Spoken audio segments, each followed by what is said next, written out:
Welcome to Conspiracy Playtime Podcast. Some people actually believe that the world is run by shape-shifting alien reptiles. No fucking way. I think just the whole podcast is rated R.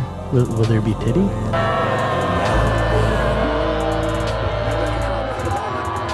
What the fuck is a conspiracy theory? When two separate events occur simultaneously pertaining to the same object of inquiry, you must always pay strict attention. The only Jewish conspiracy there is that I'm circumcised.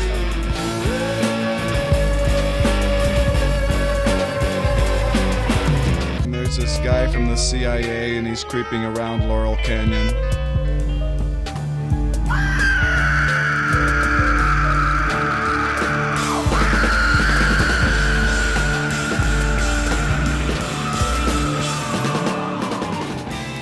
So anyone at any given time could be infected, don't even know it, and feel perfectly well. That's really the nature of science. Come on, man. That's like saying you, before you got in this program, you take a test where you're taking cocaine or not. What do you think, huh?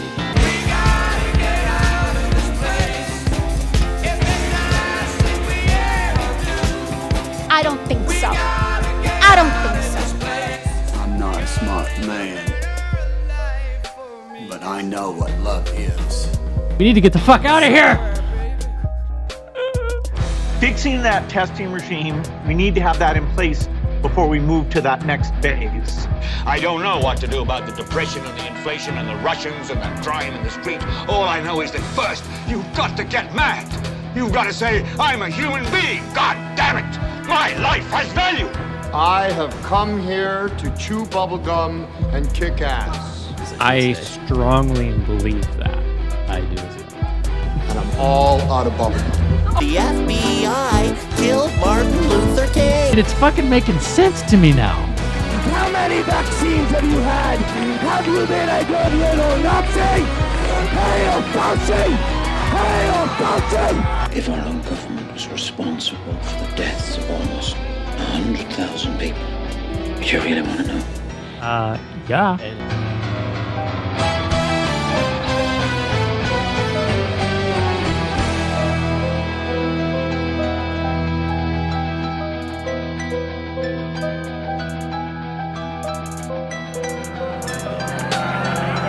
Roll up your sleeves, take your shot, wear your mask, and please stay safe out there. Oh, nice. Thank you. That's a good simulated burp.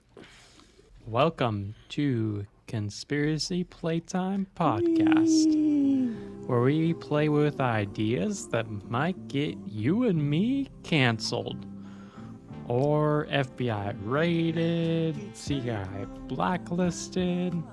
But you know what? They're just ideas. And this is a safe place to play with these ideas. And today, we're talking about simulation theory.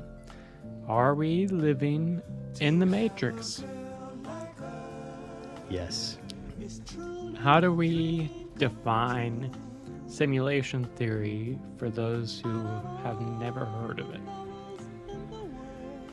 A simple explanation might be that the world you see around you does not exist.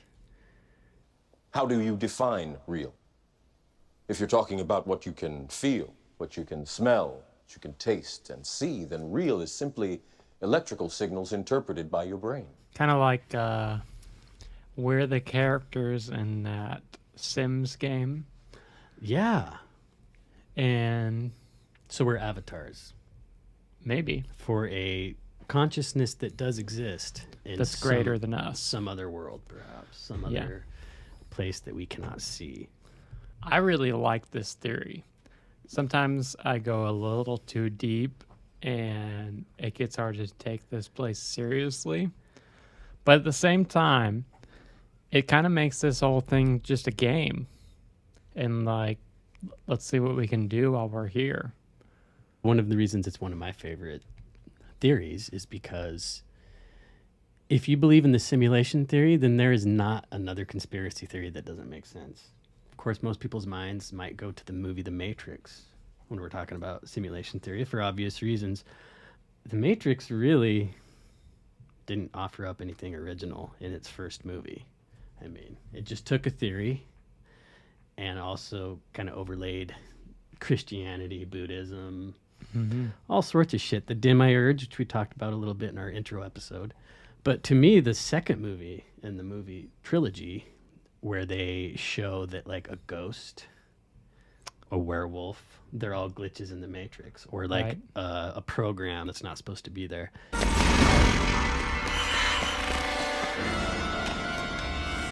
If you've ever seen a ghost or a UFO, a Loch Ness Monster, a Bigfoot, in the simulated reality, all those things make way more sense.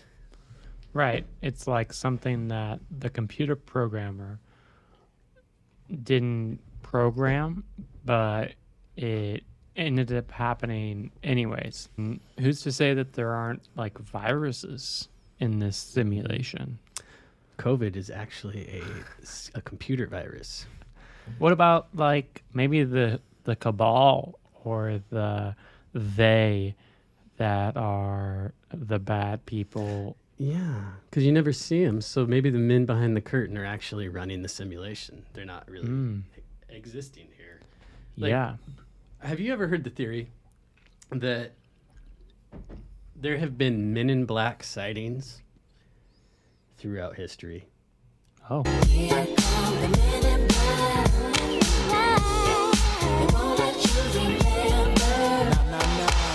Even before there was like tailors that were capable of making those suits, they saw these things in history.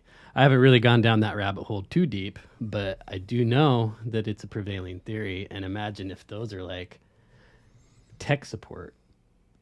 Like something's fucked up, you got to go down there. You got to insert yourself into the simulation and kind of take care of the problem. In the movie Men in Black, the favorite thing for me is the forgetter. What does Will Smith call it? The little memory wipey thingy? Yeah. Yeah, I think that is a really cool idea, that Men in Black are not actually men, but they are a tech support system. Yeah. Also, time travel becomes a lot more easy to swallow. Yeah. If time is only a like real thing within our simulation. Right. It's just like outside forces. Nicolas Cage. Have you ever seen that? It's a picture of Nicolas Cage, I think, from the Civil War era. Oh. I mean, nobody fucking looks like Nicolas Cage. Like, he's his own dude. He doesn't look like anybody, really. But yeah. This fucking guy in this Civil War picture, he has, like, kind of longer hair and, like, a beard. But it's fucking Nicolas Cage. Huh. So maybe Nicolas Cage is not a part of the simulation. He's just a program. It could be. I'm a vampire!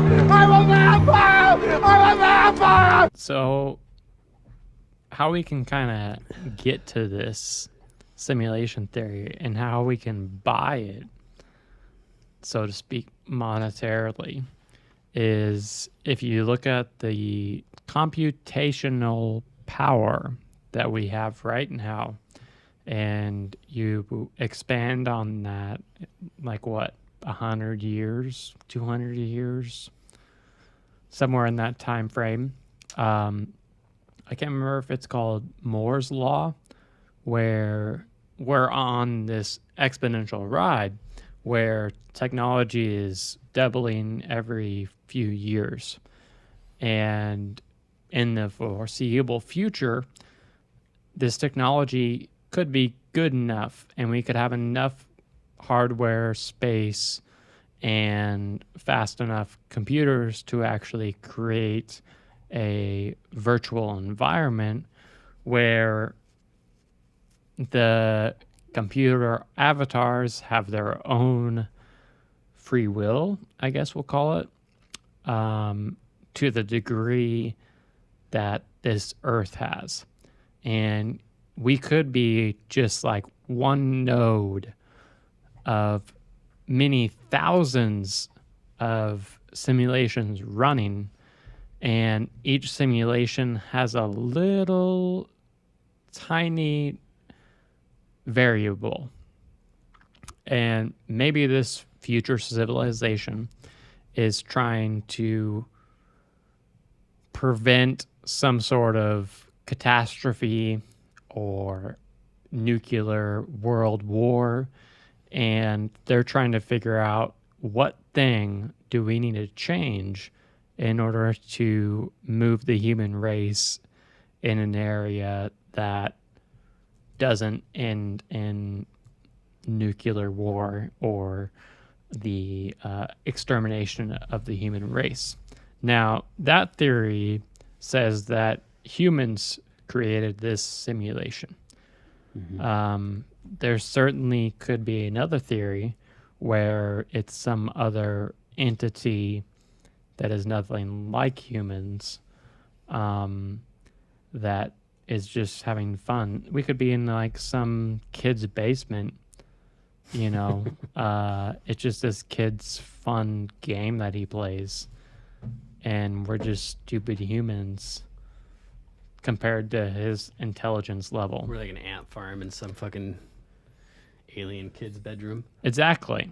Think about the DNA that's on your arm right there, and they're talking about being able to put in like, I can't remember how many gigabytes of information your DNA can hold. And they call it coding.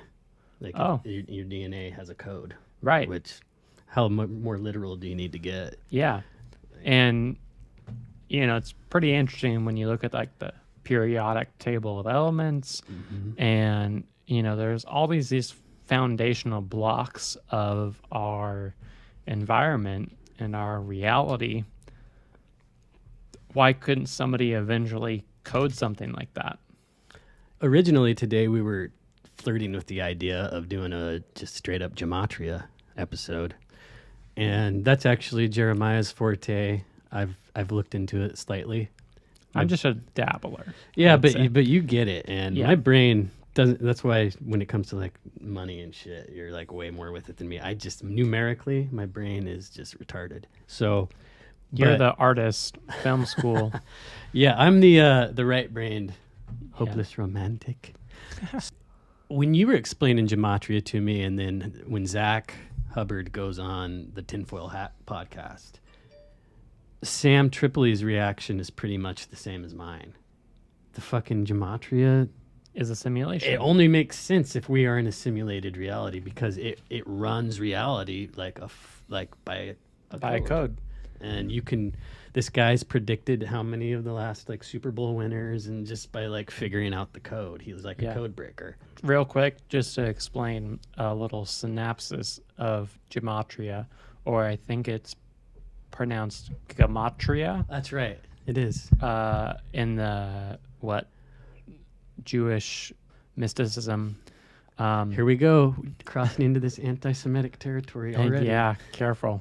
The idea is that there's just a code to translate the alphabet. And this kind of reminds me of National Treasure, the movie that Disney came out with, where there's Nicolas Cage full circle? Oh, shit. Bitches! You bitches! Killing me won't bring back your goddamn honey! You can decode headlines, words, into numbers, and then you could take those numbers and compare them to other words that that's are all in decoded the movie. into words. I've never seen it.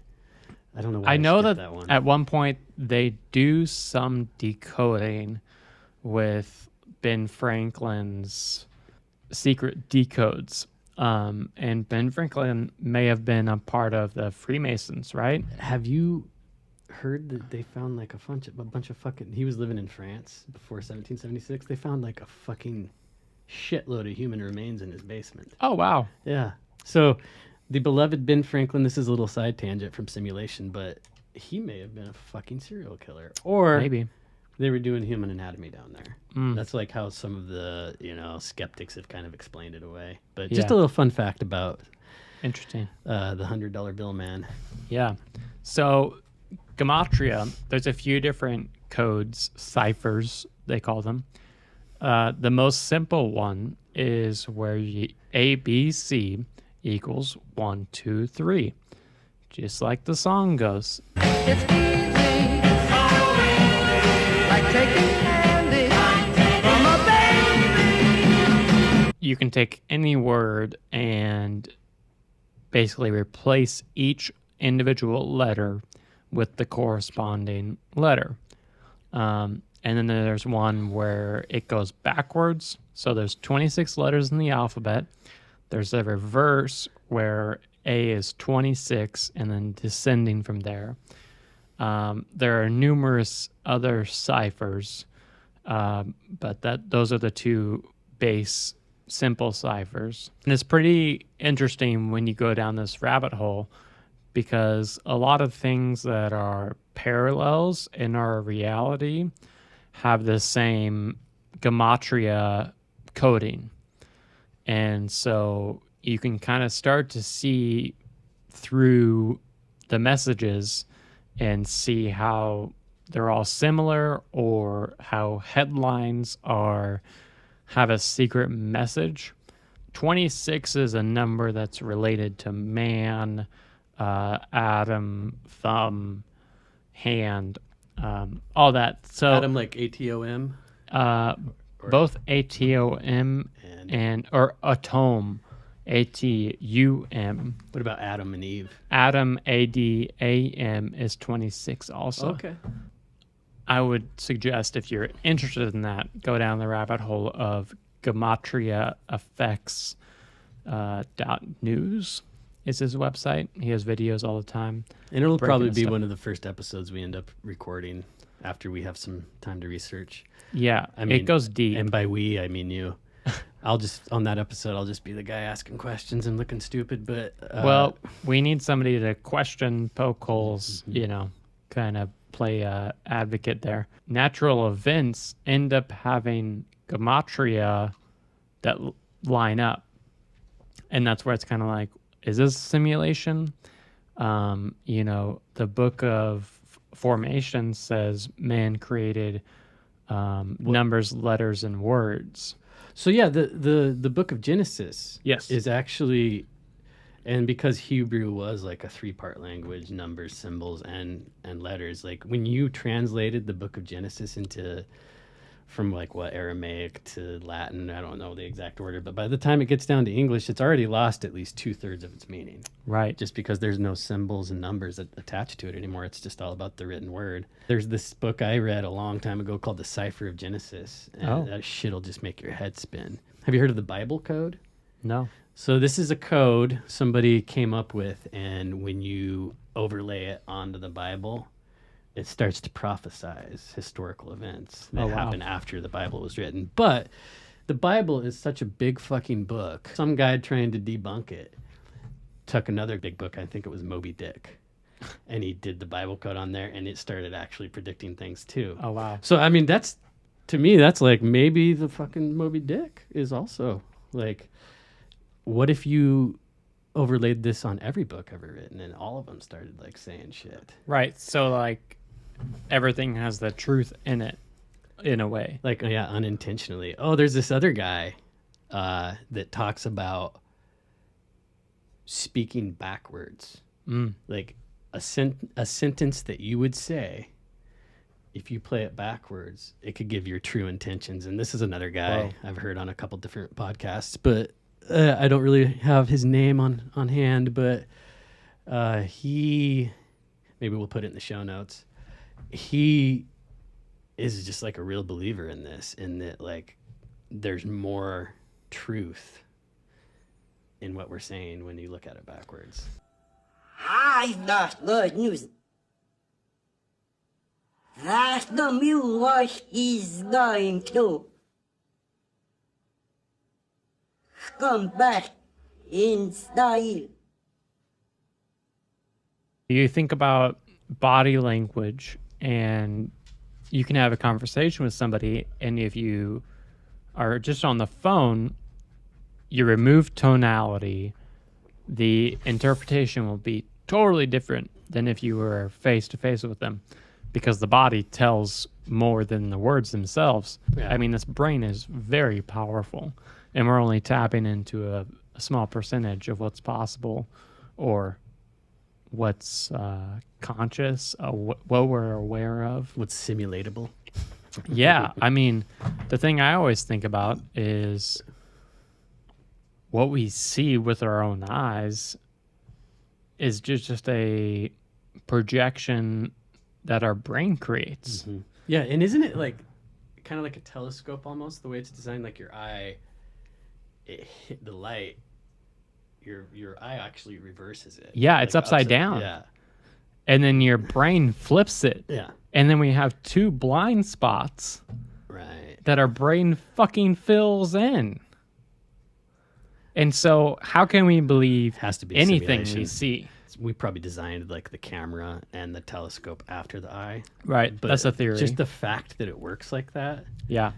I don't know. It's almost mechanical more than like biological when you break it down like that. The way that our pupils dilate and like open and close based on the light brought in. Yeah. And you know, we talked about going to film school, like to get the amount of light and the ratio that you want, you have to fucking set your camera up, hit the setting that you're looking for, and then measure like, oh, this subject, this actor is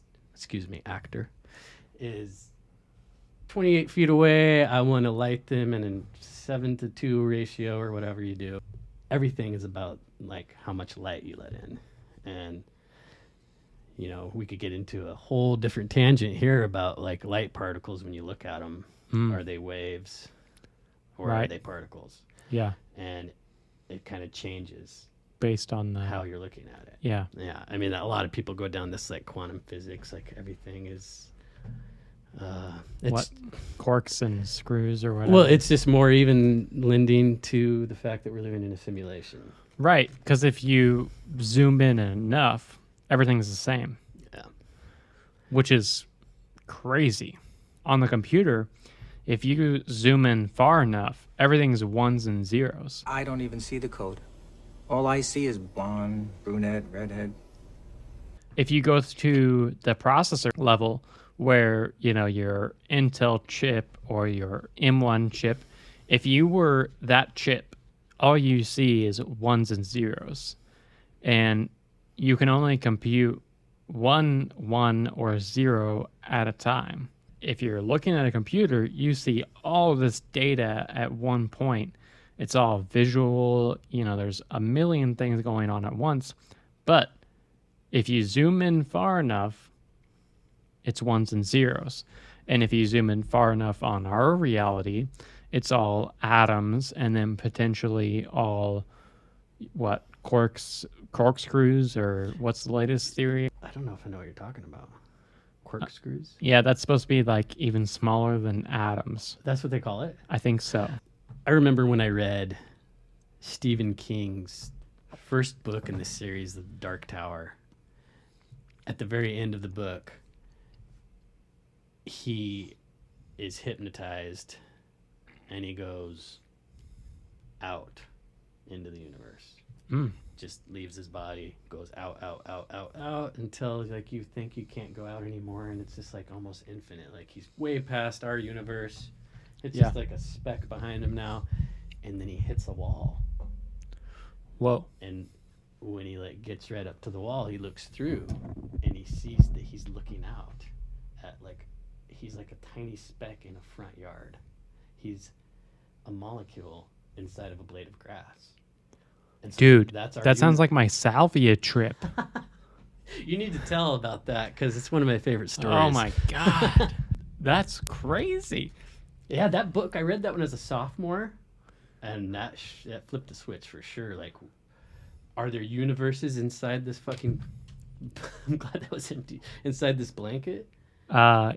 And I mean, are we just inside of a blade of grass like Stephen King hypothesized? But anyway, your salvia trip. Talk about that. Oh, man. Well, there's a couple of them, but the one with the blade of grass, I was at a buddy's house. I think I had just picked up the salvia, and we were on the front porch taking bong rips and loaded up the bong with the salvia and I think just a little tiny nug of weed. And I took a rip on that and just started having a bong cough attack. One of those cough attacks where you don't think it's going to end, And then you start tripping in the middle of a cough. No bueno. And then all of a sudden, I heard a lawnmower way off in the distance. And it was like I was right next to it. I honestly don't know if that happened in a span between coughs and then I came back, but I remember feeling stuck in like a coughing position, but having this almost out of body experience. But I think you're talking about the one where I was in a cassette tape. That is the one I'm talking about. I didn't know you had multiple salvia experiences. Just 2 of them. You know who Hunter S. Thompson? That sounds, yeah. Probably, I don't have heroes, but if I do, he's one of them. And I don't remember if it's Fear and Loathing in Las Vegas, but he takes a shitload of acid, and he's writing about how he died. He like laid in his bed or something. I don't remember exactly how he got to this point. He knew he was dead. And then, it's weird, these blades of grass. So he... We're all just blades of grass blowing in the wind. The guy that sold him this acid, he became a blade of grass in this guy's front yard in his acid trip where he's dead. And he watched sunrises and sunsets. He saw like fucking people coming and going, buying drugs at this guy's house. And he's like, fuck it, this is my luck. I fucking have to live now in my drug dealer's front yard after he sold me something that killed me. And then, yeah, of course, spoiler, he came to and he was fine.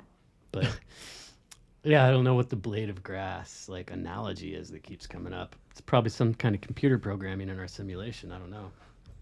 Huh. Have you ever heard of the movie Dark City? I don't think so. So this movie came out 1 year before The Matrix. Oh.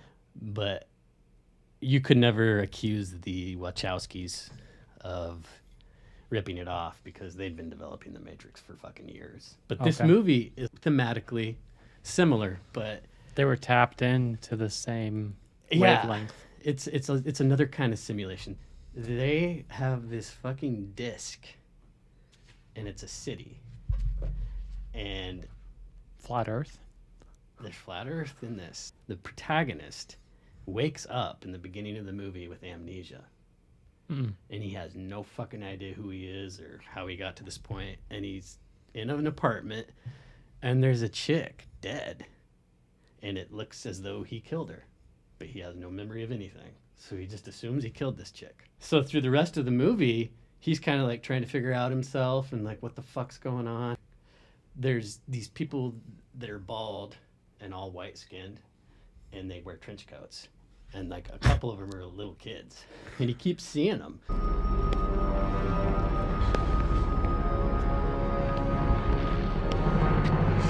And he has no idea who they are or what they represent.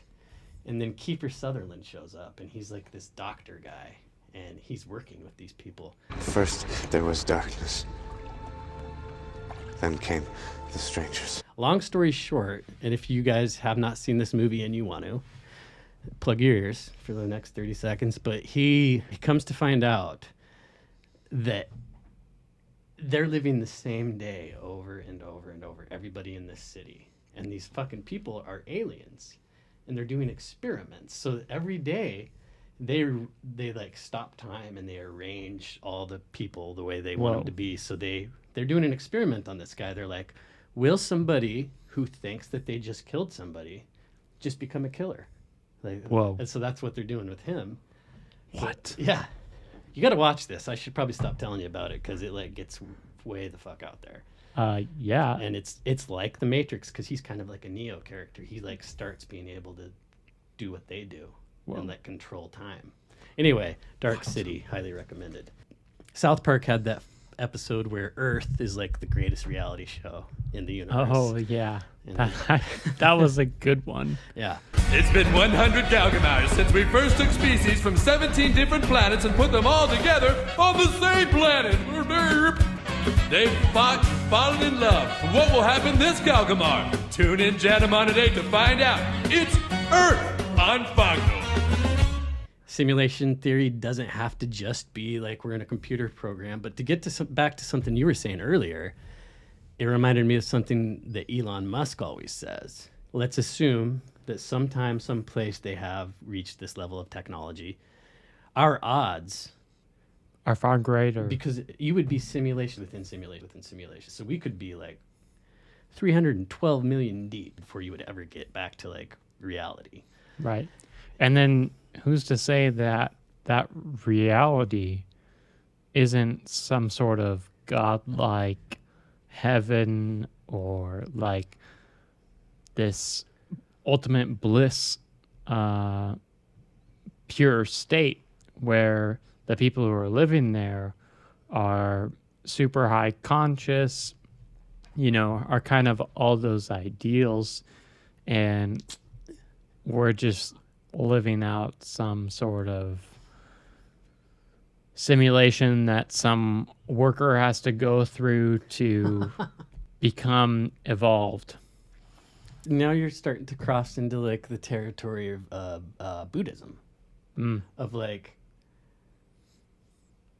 yeah, we could just take the computer thing out right now, but like reality is just like a game, and we're souls dancing through existence after existence until we remember that this is all bullshit. Right. The suffering can end in one instant. Just We like just have to decide. Just like in fucking Star Wars, where Obi-Wan Kenobi, rather than fight with Darth Vader, he just decides to give in. And when you start looking at like a lot of the doctrine, or you just listen to Duncan Trussell's podcast, I mean, he talks about this on the regular. People who talk about this and they're spiritual, it's like a bad thing to keep playing the game over and over and to not ascend into higher consciousness and become one. It's almost like, yeah, but we all love games. So we play video games, we play board games. Yeah. We play games with one another. We sit down and we have conversations on a podcast. Yeah. About the game, like on different levels. And I mean, I think the game is great. And when I did a lot of psychedelics, a lot of my friends kind of like went over the end and they're like, fucking life doesn't matter and like this is all fake. And I was just like, why? I actually got the opposite. When I did DMT and a lot of mushrooms, it was just like, this is the trip. Yeah. This is the trip right here. This is not real, but it's what we chose to be doing. I don't know if we chose it. I mean, that's a whole other... That one of the ideas is that either we chose to do it or we were pushed into it. Like there were two options where maybe we're in this realm where we decide, I want to go in there and try to help. Or like starseeds and like Jesus and all that kind of stuff. Yeah. Like I'm going to go help. Yeah. So they know and they're trying to tell us like, hey guys, this is all... be nice. This is not real. Yeah. I mean, that was Jesus's message essentially. Like, right. His message was also, you can do so much more than I can. Everything I'm capable of, you can do. Yeah. Yes. I mean, that's not in the Bible for some reason, but you know, like you look at the Dead Sea Scrolls people and like what they've found, and like, yeah, Jesus wasn't special. No. He was trying to just slap us all into where he was. Yeah. If he was incarnated as you could appear like a human being, if he was real, if, you know, these stories are true, if he came in to this reality like a human being, why can't we do the same things? Because he had the same organs, the same brain. I'm sure if you cut him up, he was exactly the same inside. So what's to say that we can't do the same thing? His bitch ass did not last very long on that cross, did it? No. But maybe for good reason. Sorry, Christian listeners. Dangerous ground to be walking on. Well, yeah. I mean, remember, this is playtime. We're playing with ideas. Even if they make you a little uncomfortable, that's good. It reminds me of that Bill Hicks joke where he's talking about making fun of Christianity in a southern town, and a pissed off Christian redneck confronts him, and She's like, hey, buddy, we don't like what you said in there. And he said, well, forgive me. Yeah. In our first episode where we're just kind of playing around with all sorts of ideas, I do believe the demiurge came up.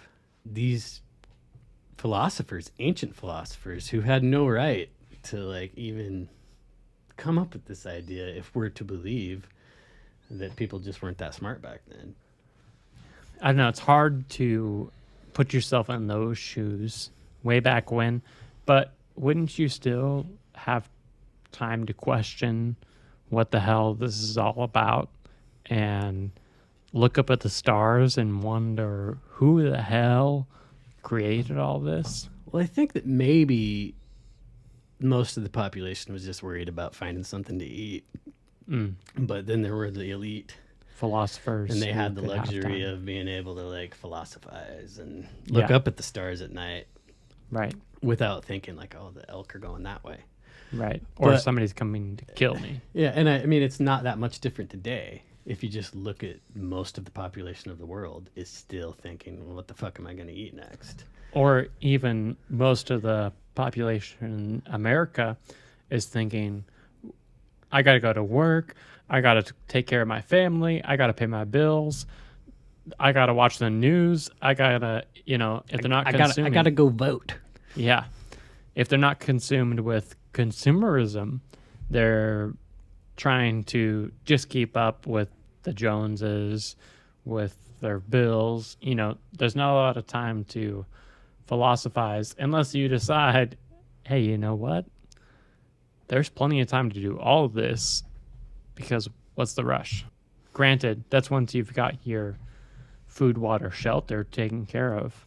Yeah, if we were hungry, we wouldn't have a podcast, that's for sure. No. The simulation could have started yesterday. Right. Yeah, you wouldn't know. Yeah. They could have just uploaded all these memories into where you had just lived 70 years, but your life started 5 seconds ago. Right. Like Mario, how old was Mario? And all you know is you got to save the princess. Nothing else before that matters. I personally love the movie Wreck-It Ralph. I've never seen it. It's pretty interesting how they personify. He's like a video game character, right? Yeah, in an arcade, and they can all like meet up at night in the extension cord.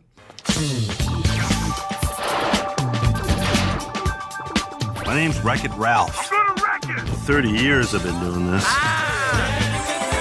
It starts to feel hard to love your job. I can fix it! When no one else seems to like you for doing it. Same as it ever was. Same as it ever was. I'm gonna wreck it! Same as it ever was. I'm gonna wreck it! It sure must be nice being the good guy. Nice share, Ralph. After hours, they all come together, and you can go to other video games once it's all closed, but you got to be, back in your game. Otherwise, they think there's a glitch. And in Wreck-It Ralph, but are they very conscious of this? They are. They know 100%. Like they can I watch, fuck around, but I got to be back. Yeah. By opening, and they can see out to the real world, so they can see outside the screen. They can see where they are, and then in Wreck-It Ralph 2, they get hooked up to the internet. Nice. And so they can go play on the internet. It's like real life. Yeah, I mean, the internet to me seems like it has the potential to be a collective consciousness. Yeah, I think that's what it's building towards for sure, especially when you get fuckheads like Elon Musk trying to put the internet in our brain. Yeah. I don't know about you, but that to me is just as scary as getting the biotech shot. So what's interesting is I go back and forth because You don't want it, Jeremiah. What the fuck? People who know me know that I'm a techaholic. Why would a vegan put foreign objects in his brain? For one, you kind of have to wonder, why not? This movie never ends well. Maybe. But how do we know? Because I've seen the movies. No, I'm willing to hear you out, and I actually think you should try to convert me so I can get the Neuralink too. I go back and forth between loving technology and absolutely hating it. No middle ground there, huh? No, not really. You're either Elon Musk or Ted Kaczynski. It's a rough life. The internet allows us to communicate with people across the world as long as they have a smartphone, which a lot of people in third world countries are starting to get smartphones. And I think they're going to make everybody have to have them eventually. Right. If Bill Gates has anything to do with it. Or Zuckerberg, Mr. Zuckerberg. Mr. LifeLock himself. That's right. That needs to be a whole nother episode. Will be. Sorry. We're going to get back to the simulation. On the one hand, it makes it so that we can share ideas with people who would have no access to anything like this before. And it allows you to connect with people who have similar interests. And, before maybe you were the one person in your town who was a vegan, for example. But now, or a carnivore. But now, with the internet, you can tap into a hive mind of thousands of other people who are into that also. You have the headphones on. I didn't mean to interrupt you, but I just fired it, and I was wondering if you could hear it through. I don't think I did. All right. I tried. They are directional, so yeah. I tried to muffle it. I hope I didn't make you forget what you're talking about. No, I don't think so. All right. With the internet, it's like a double-edged sword. And yeah, because people can storm the Capitol. Apparently. It's the internet's fault. We will remove them from office one way or another. This guy is recording you. He's not on our side. Yeah, that's fine. I don't care. I thought you assumed that. I'm fine with being recorded. Cool. Anything else? All I can say is we won the fucking day. It's also really easy to propagandize or control a platform. Yeah, but they're way more worried about misinformation than they are worried about not being able to get information out. But I guess I believe that each human should be able to discern what they want to believe is true or false. Well, that's what we're trying to do here. Yeah. And we'll see. We'll see if it works. I was told in high school by my American history teacher, ironically, maybe. That should be the name of a fucking band or something, American history teacher. He always said to get your information from multiple sources and never believe one source. Do you remember when the Podesta email leaks happened with WikiLeaks? And Chris Cuomo on CNN was talking about Pizzagate.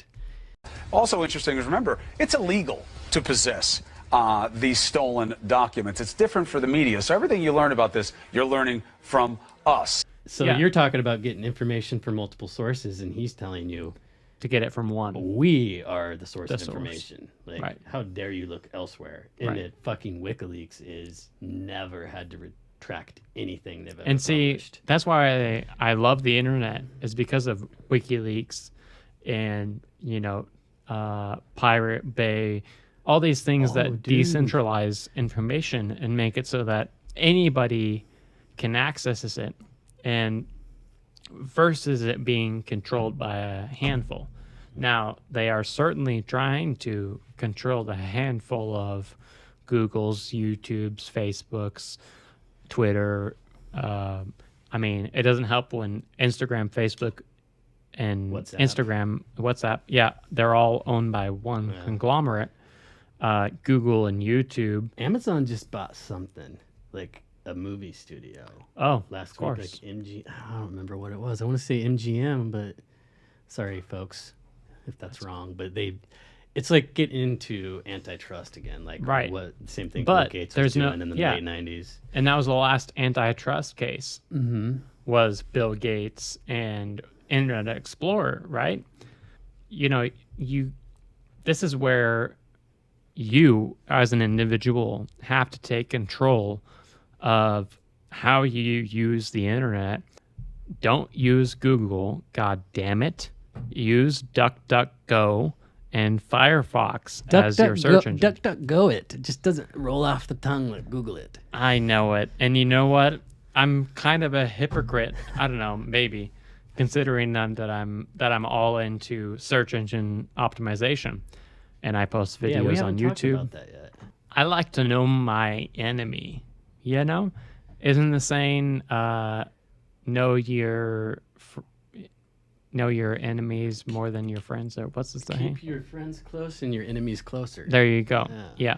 And see, I think that YouTube particularly has the potential to spread this message far and wide because they're not super fast on it. The algorithm is kind of a beast of its own. Alex Jones videos get recommended for like a week before they finally get pulled down, as long as he's a guest on somebody else's podcast. And we were just listening to Dave Rubin interview Donald Trump, and anytime he said something, it would be like 20-second blocks at a time where it's just a beep. Yeah. Because Rubin's afraid of getting pulled off YouTube. He's also trying to sell his platform, but at the same time, like, God damn it, I want to know what he was saying right there. Yeah. And I think that comes back to... He was going, Sandy Hook. That's all he was saying. Jeez. We just got pulled off. Maybe we should have a subscribe to the Conspiracy Playtime, the Play Hour or something like that. Yeah, we can go on to locals. Yeah. If you'll have us, Dave. So the simulation theory could also encompass the whole universe. The sun, the moon, well, all it would the have stars. to. Everything we can see. Yeah. And then what I always have a hard time with is how much free will do we have in this simulation? Well, I could choose to drop this pin. But are you choosing to drop it? Yeah, or look, watch. Have you already decided? That Or was it already programmed long ago. Either way, I feel like I meant that I chose it, so I'm cool with that. See, that's a tricky thing. If that's all free will is the illusion of choice. At least I feel like I have it. That's one of my favorite lines in The Matrix is when Morpheus and Neo first meet. And he says, "Do you believe in fate, Neo?" And he says, "No." And Morpheus says, "Why not?" And he says, "Because I don't like the idea that I don't have control over my own life." And then Morpheus says, "I know exactly what you mean." But he believes in fate and Neo doesn't, but they get to the same conclusion. You know, like, does it matter? If it was predestined, the result is going to be the same. Right. So it's like almost an egotistical attachment to the action itself. Ooh. Like, yeah. I had to be the one to decide that happened or it wasn't real. Maybe in this simulation, something that the collective has to overcome is that ego. You know, if you learn anything about the chakras, and you know, we've got 8 or 9 chakras depending on the How many system is you it? follow. I thought it was 7, but I don't, maybe it is 7. I don't know. I know. I've also heard there's a couple above you. So the crown chakra is not the top one. In some cases, it's not. Like Jesus had like 12 chakras above his fucking head. I don't know if it's quite like that. Or Chuck Norris might have like 87 chakras. I mean, I think Chuck Norris invented the chakra Chuck system. Norris is a chakra in himself. Some people have the Chuck Norris chakra. Yeah. Not many.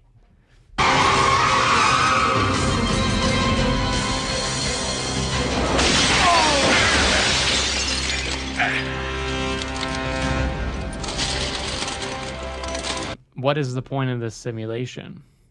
Yeah, that's a great fucking question because we're sitting here almost an hour in and we're talking about the how, but not the why.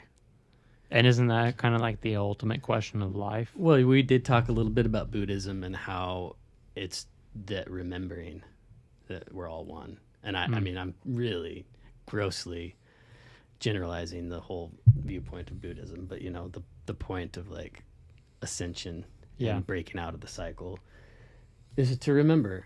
And Travis's dad We know the guy's son who wrote Conversations with God, everybody. So Travis's dad makes the point, we're all one. So to remember is to member. That's ascension. It's one of those like happy accidents of the English language. Where is it? Is it more like gematria and all that other shit we were talking about? Yeah. And English is a weird one. It's like a fucking mutt of all the languages. It was created by people specifically, the 26 letters. There was a variation where there was like 30 letters, and like Russia has the upside down R with the line through it or whatever. I wonder what letters we got rid of. It was like an F and a G doing 69. I know Numbers and Letters by Zach Hubbard speaks about. That's the gematria guy. The gematria guy. He speaks about the history of English, and it's kind of interesting. I mean, 26 letters. We have 26 vertebrae.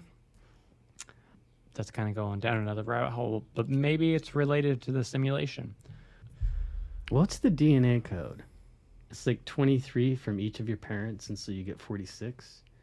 Is that how it is? If I'm remembering that right, I don't know.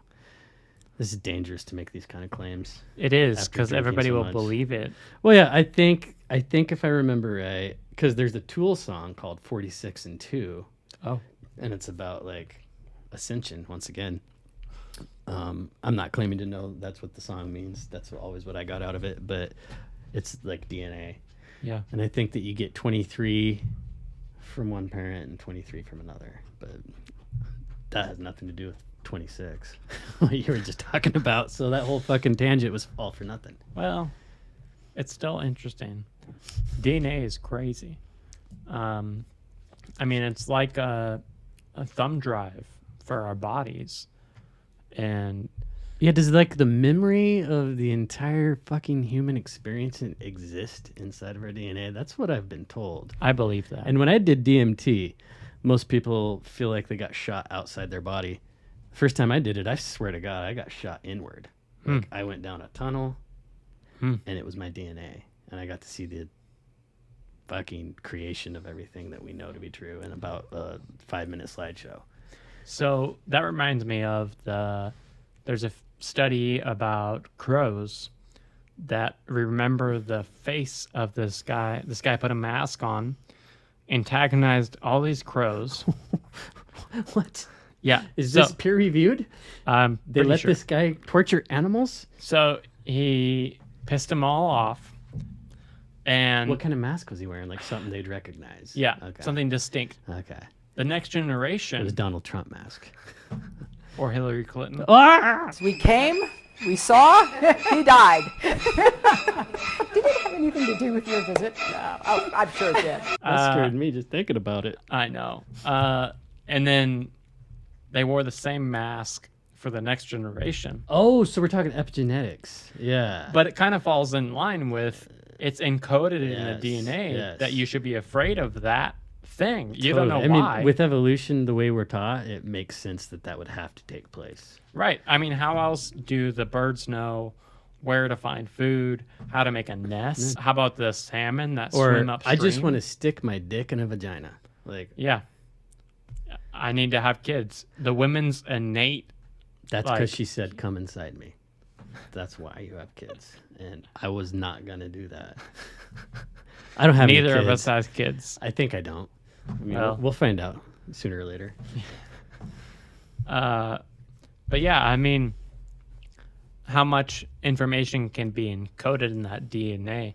I mean, we think about currently, you can fit like over a terabyte in a tiny little thumb drive. Right. And that's just humans. And this is mocked biology. Yeah. Right? Like we're trying to pull off some bullshit compared to what they DNA do say has. that like if we knew the amount of technology they have, like apparently they have camera lenses the size of a dust mite. Like maybe our technology has already surpassed biology. And we were talking earlier about cloning in our first episode, and you would have to have way more technology than you could, like what we know about, and to be able to replicate human DNA. Yeah. where does the simulation end? When? I don't think it does, because if you're a fat fuck in your mom's basement, you could play Quake for years and never get past a certain level. So to get back to like the Buddhism thing, the game is just always going on. It's just like where we are inside of it gives the illusion of a beginning and an end. When, I mean, if we had the technology to create a simulation, then we would not use time as a constraint. Unless you're just like a NPC little fucking peon inside the simulation. Are there any NPCs here? I'm one. Like, I don't know where this is coming from. I think I'm just a part of your illusion. Have you watched Waking Life yet? No. There's a fucking line in that movie. I probably told you this, but it just fucking stuck with me. From the first time I watched it, I've probably seen this movie 20 times, but the guy says, to realize that you are a character in somebody else's dream is self-realization. And it's like, wow. I don't know. Am I going to exist after you leave my house today when we're done recording? You don't know that. I could just stop existing. Same for me. Right. Like, the only one that really exists is Dexter. And he hasn't made his presence known so far. So people aren't going to know who I'm talking about. His dog. His only boy. I do have a kid. I fucking hate when people say that, though. It's my... I have a fur I'm baby. the dad. Maybe when we're sleeping, that's when the hard drive can kind of relax. We were talking about dreaming earlier. Yeah. And like, why? Like, maybe if the hard drive just stops running, that's a bad thing. So you have to dream. Have to kind of dream. But isn't the sleep theory mode. that we only dream in like the fourth stage of sleep? I don't think that's true. Haven't you ever had a dream where you're kind of awake? Like, I could kind of see the edge of my bed, but also this chick's boobs are right there. Like, I've had those kind of dreams. In dreams, I walk with you. And then you just wake up. I'm not convinced they know very much about dreaming. Like, it's all still pretty theoretical. My biggest problem with the simulation theory... I didn't know you had one. Yeah, my biggest problem is that I go, what's the fucking point? Doc, I don't want to know anything anymore. This is a world where nothing is solved. Even if this isn't a simulated reality, what the fuck is the point? True. Is there a bigger point if this is the real reality? Or I would actually think that being simulated would be pretty cool. I don't want to be the guy in the real reality. Like, what the fuck is the point of that? At least we know. We don't know. This is just for fun. If this is a simulation, like, right? But I wonder if there's like people that kill other people and they're like, this is just a simulation, like serial killers. Like, it doesn't matter. That's why I can do this. I mean, I've never heard anybody use that excuse yet. Oh, geez. If you're listening to this, please don't let it be you. I wasn't saying that you should do it. I was saying that I'm surprised that somebody hasn't. There's a difference. There are people that say that they didn't have free will, isn't there? God told me to do it. What was the son of Sam? He's like, it was my dog. My dog told me to kill these people. Have you ever seen the movie Frailty? No. Fuck. So it's... This guy's watched too many movies. I love movies. It's Matthew McConaughey. This is like way before Rust Cole. True Detective. If you don't know what that means, turn this off. And go watch True Detective Come back. Season 1. We're going to do a whole episode on True Detective. Probably not. I mean, it'll come up sporadically. But Frailty, a fucking guy, has 2 kids. He's just this poor fucking dude living in podunk America. And God tells him to kill people who are demons. And he gives him an axe. And this guy gets his kids to help him and shit. And so Matthew McConaughey is in present day telling an FBI agent this story about his dad. You don't need to watch it now, by the way. You can watch Waking Life instead. Or both. Yeah. Frailty's good. So I always kind of wonder if simulation theory is used to test different religions. What religion creates the most like peaceful society believers. or the best. I don't know. however Mormons you and classify. Scientology are winning right now if it's all about who believes it. Yeah. Scientology, though, man, I really want to go deep in that because it seems like some of their ideas are out there, but I kind of like it. I love you. You complete me. You know about L. Ron Hubbard. Yeah. Like, he was definitely a cult tied into, like, Jack Parsons and Werner von Braun, the guys that made NASA. Yeah. And apparently Aleister Crowley opened up a portal by doing this fucking ritual. And he peeked his little fucking creep-ass head in there, and he saw hell.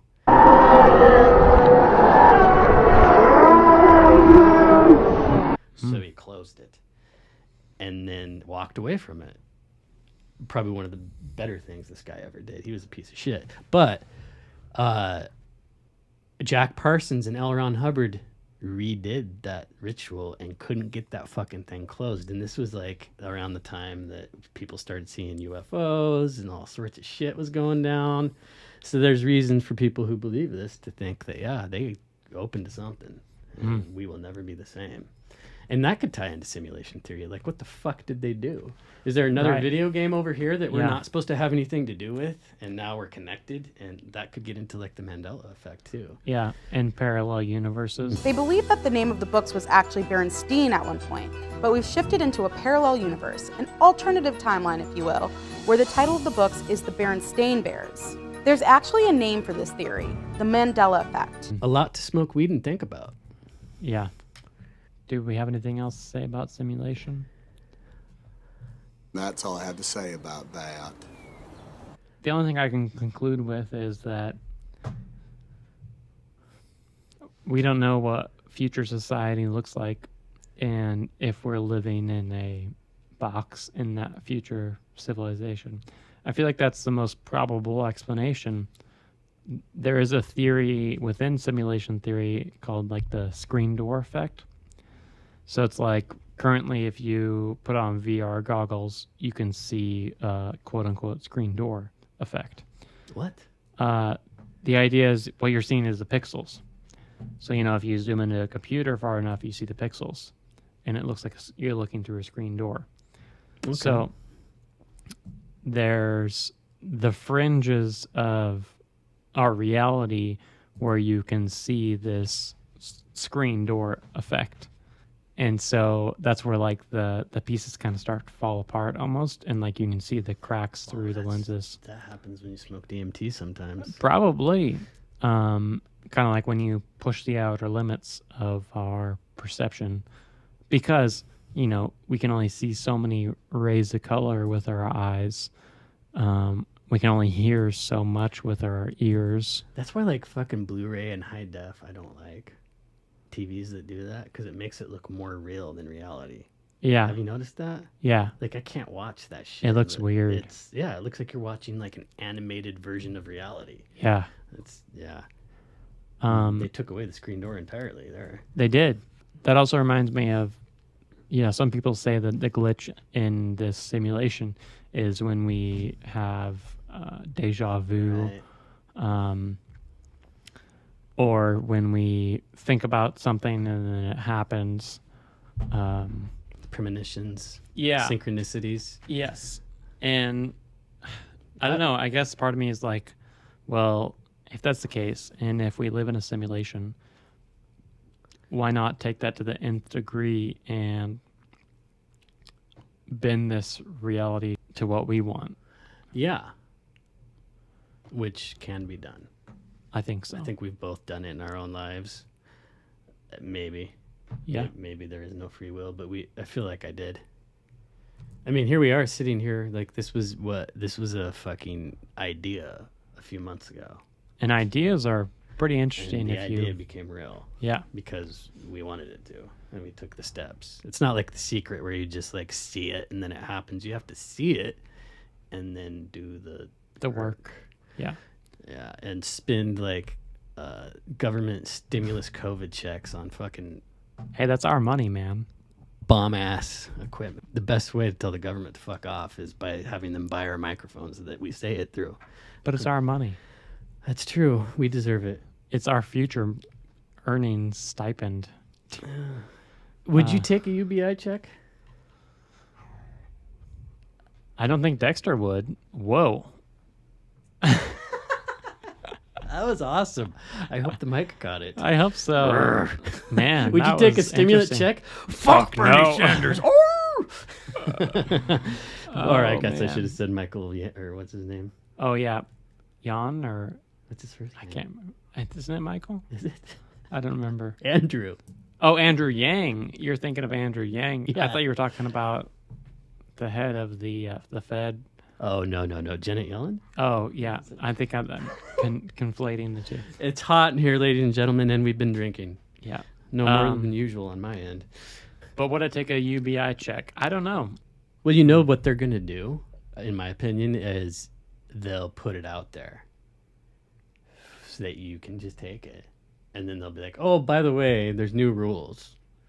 And if you want your check next month, you got to do this, this, and this. You got to get rid of your fucking car that burns gasoline. Mm-hmm. You got to stop growing your own food. That's illegal now. You have to take whatever the fucking is in the needle whenever it comes around. Ladies and gentlemen, if they do implement this, don't fucking rely on it. Unless you want to be a little fucking 1984 character. Well, see, that's what I think is I'll just be like, I would see it as like a little runway to take it until you can't anymore. Exactly. Yeah. Just be like, well, dude, for the money that we've given the government through taxes, they're never going to give us that back. No matter how many fucking stimulus / UBI checks they send out. No, I mean, they burn that up in frickin' administration BS. You know, and I mean, yeah, that goes into a whole rabbit hole of taxation. Simulated money. In the simulation. I mean, Did you see the fucking infrastructure bill that they decided on? I keep seeing bits and pieces of it, I but don't remember it sounds the like number. BS. I don't know. The number is insane. Like just 5 years ago, people would have been like, "What? That's even a real number? You guys have that money?" Like, we can write it. If we can write it, we can print it. What the fuck is a trillion? Is that a billion? So much money. Like, what is a trillion? 1,000 billion, right?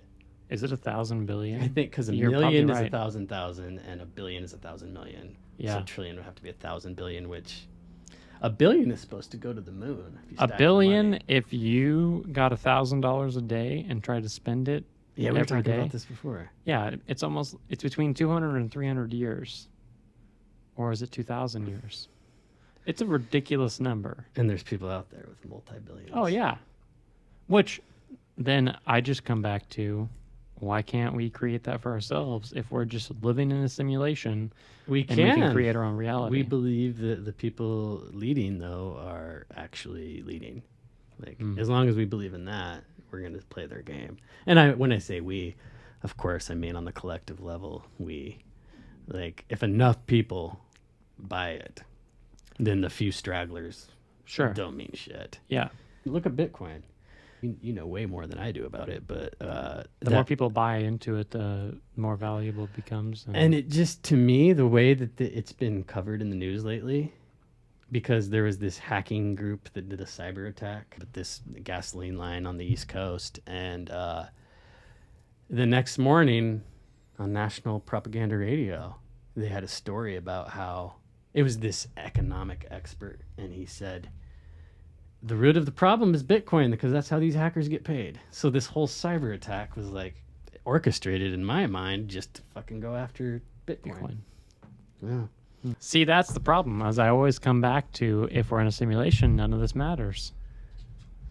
But I still want to hear you convince me of why it would matter even more if this was real. It still comes back to that we are all one. Mm-hmm.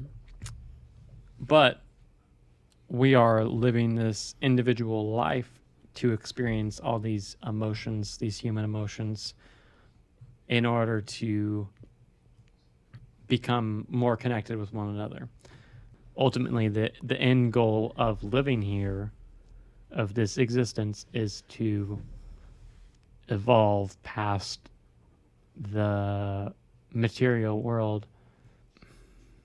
This is where it gets rocky, because it's like, But that could be true for in the simulation too. It could be, but I guess I feel less so about that because I'm like, if we're in simulation, is it just we're just a computer program running, or is there actually somebody playing the game of our simulation?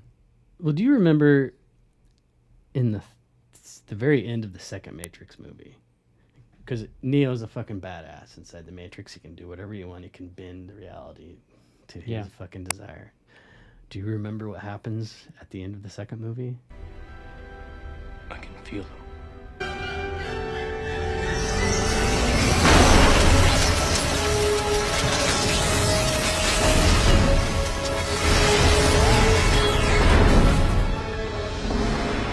He has his powers.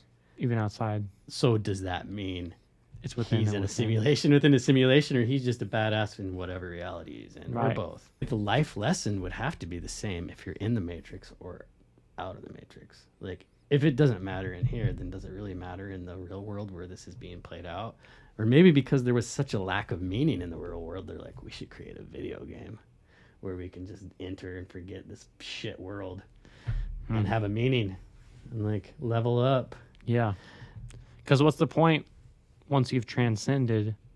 Do you get to fucking play a whole new level of game?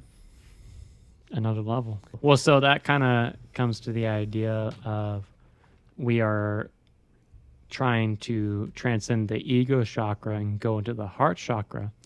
But then what's beyond that is the throat chakra, the third eye chakra, and the crown chakra.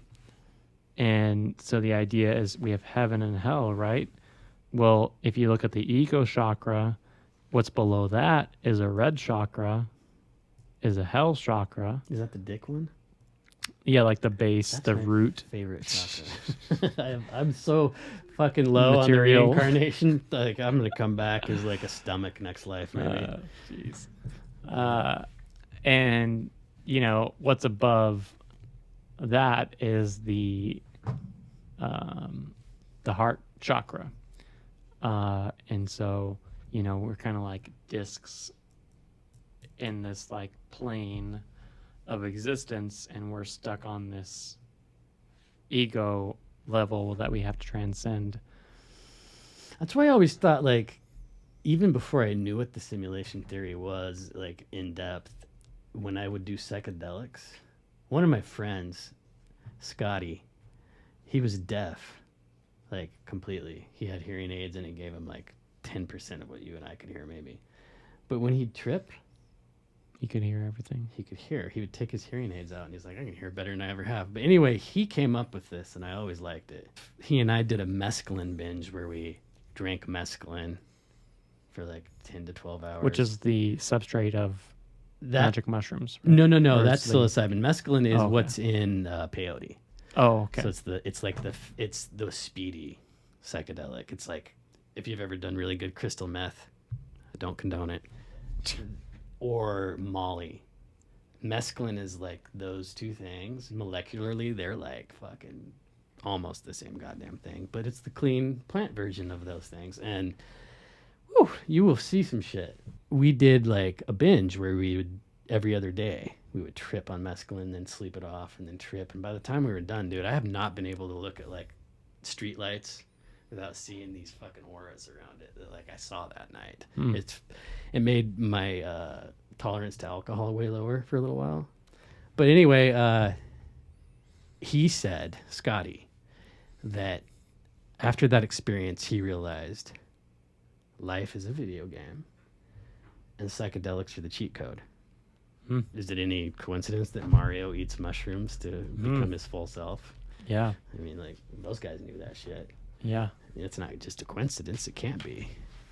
This is the kind of episode you're going to get when we have some time to kill, but we don't have anything at hand researched. So we hope that you didn't get too frustrated with our tangents. You know, we're just playing with DNA and simulation. Computer codes.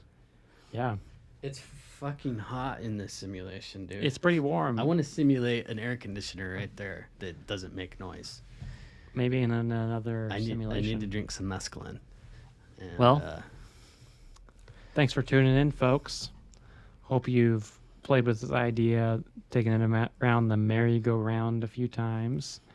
And, you know, if this is truly a simulation, then let's have some goddamn fun.